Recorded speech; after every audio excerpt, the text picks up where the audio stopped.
урматтуу президентибиздин өкүлү, урматтуу өкмөттүн өкүлү, өзгөчө маанилүү угуп койсоңуздар, президентибиз Сооронбай Шарипович Жээнбеков ушул жылдын 4 февралында мамлекеттик жана саясий ишмер Турдакман Усубалиевдин 100 жылдыгы майрамдоо жөнүндө атайын жарлыкка кол койгон.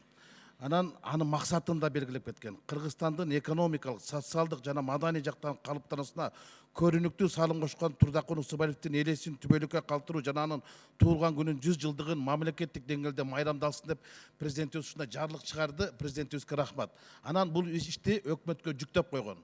Учурда өкмөт уюштуруу комиссиясын түзүп иштеп жатат.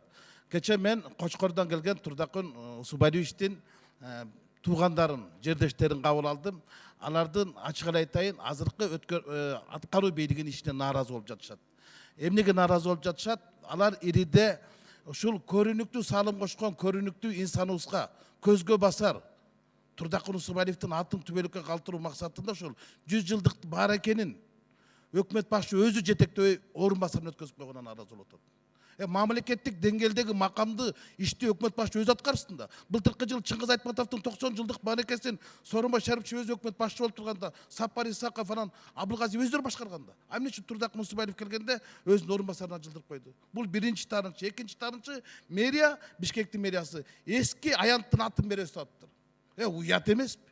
Жаңы аянтты салган кишиге эски аянттын атын берген бул эскилик эмес, бул кемчилик да.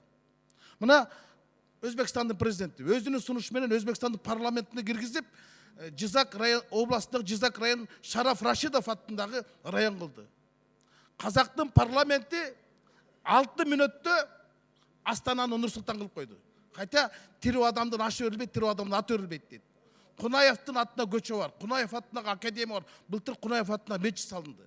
Азербайжандарды айтпай эле коюн, Гейдар Алиевди кандай кылып туруп атын түбөлүккө калтырып атат. Аэропорттон баштап Бакунун бардык жеринде Гейдар Алиевдин аты бар. Ал эми биз ушул 25 жыл партиянын жетекчиси болгон кишиге өкмөттүн үйүнүн алдында парковканын атын берип атабыз да.